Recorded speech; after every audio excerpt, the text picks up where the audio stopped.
President of Iceland, Speaker of the Parliament, ladies and gentlemen. I will now somewhat try to combine my experience within the industry to summarize what we've been through these last couple of days.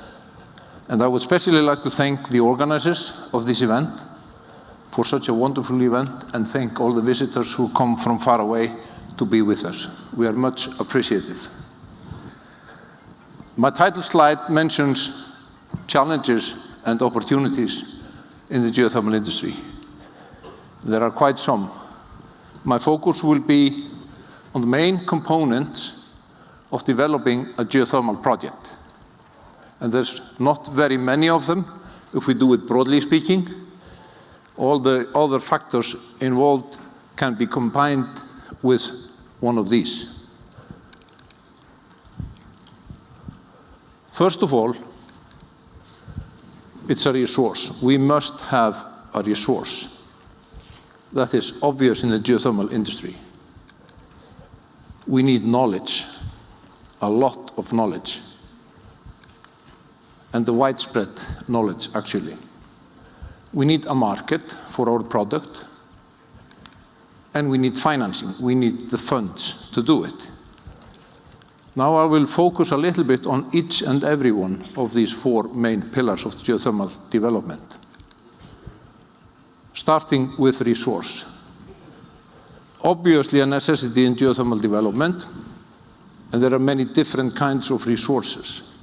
These can be very complicated, these can be difficult to harness, these can be tricky, these can cost a lot of money without success, and these can be absolutely wonderful, as has turned out in so many cases.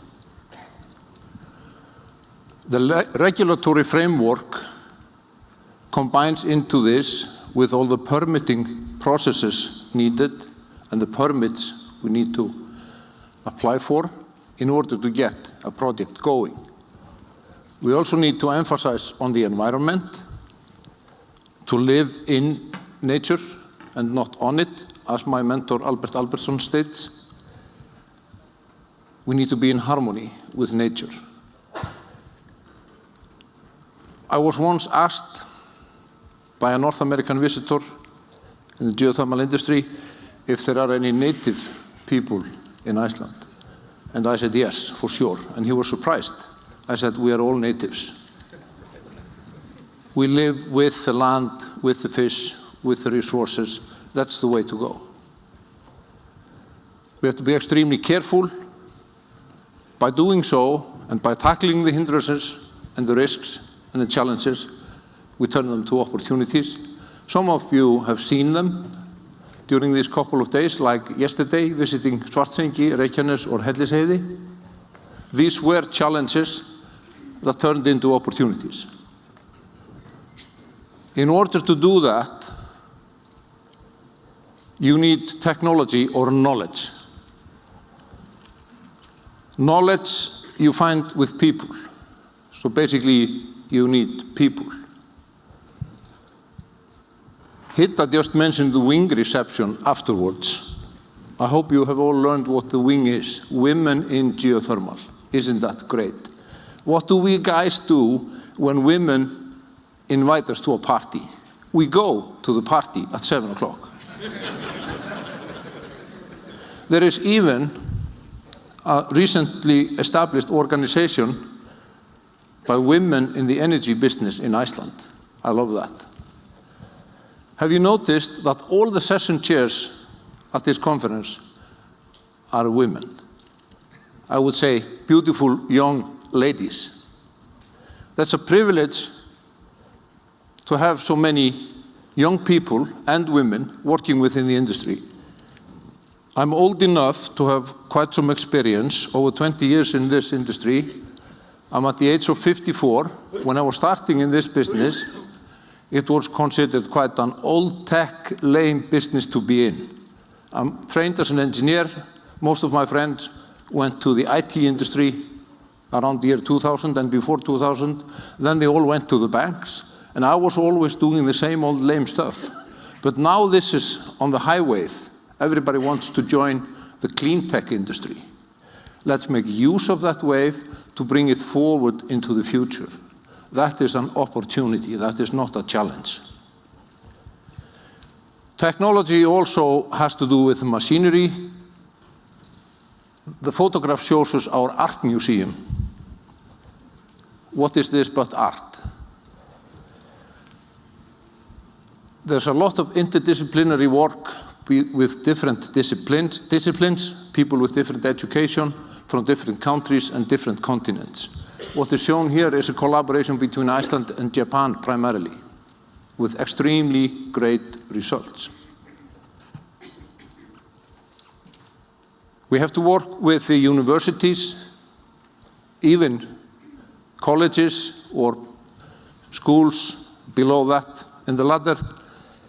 We have to be active, bring people in, introducing what we are doing. They will carry us forward when we get old. We have to be sure that they will take over, they will have the proper training, be able to do even better than we are doing today. That is an opportunity. We need a market. If we look a little bit back on the resource where I started, the resource is very localized. It is somewhere. And that's what you're dealing with, at a location. The knowledge you can transport, you can move around from where it is to be found to the place where you are working.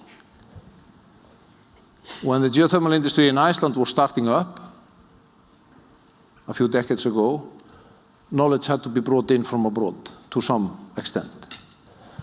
Now, bringing knowledge out of Iceland is an export business of Iceland. We have the engineering companies, ESOR and many others, working all around the world in geothermal industry.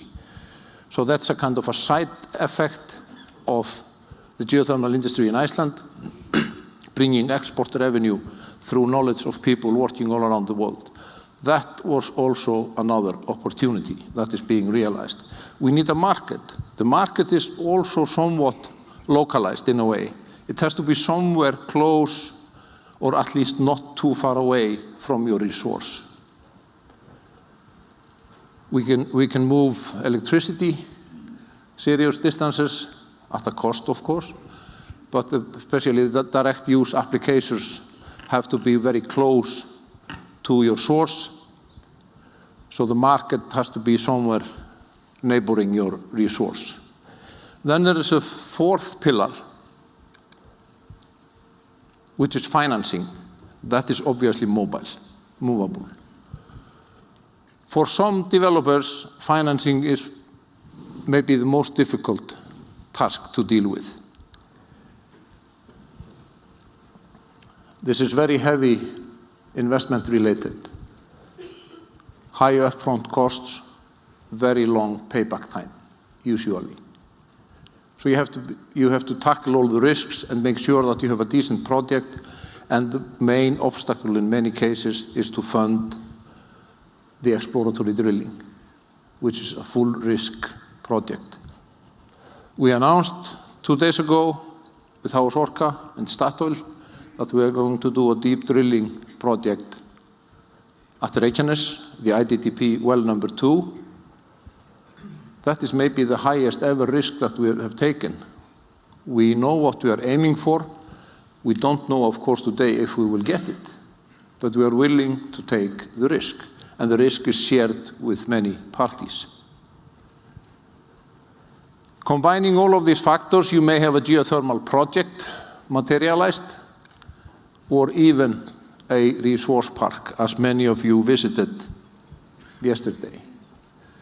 Please keep in mind, when you go back home, our foreign friends visiting us here, the great fact that our company, Háls Orka, employs 60 people, and the resource park employs 600 people. I think that's an important thing to remember. There is so much more to geothermal than power. And we have only just started. We just announced recently that we are going to produce CO2 and which will be sold into the market. We're also going to produce granular silica to be sold into the market. We've been told also about the study of Arna from MIT about lithium extraction from our fluids at Reykjanes. And we don't know what will come after that. Maybe it's going to be gold or silver. These are endless opportunities. You may hear that I focus more on opportunities than challenges.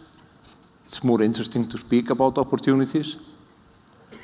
But the fact of the matter is that you have to work through the risks and the challenges to turn them into opportunities, as I have given you a few examples on.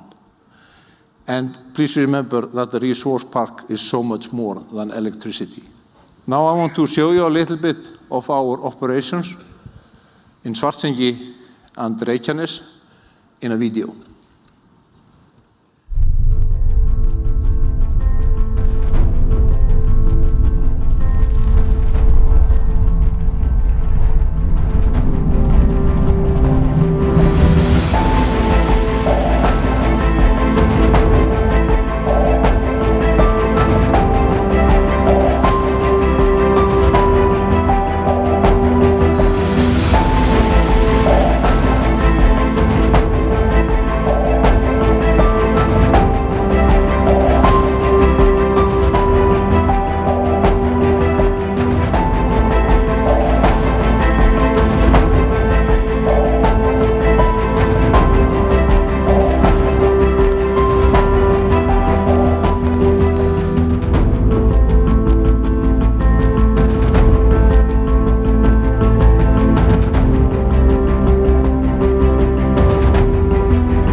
Thank you very much for joining.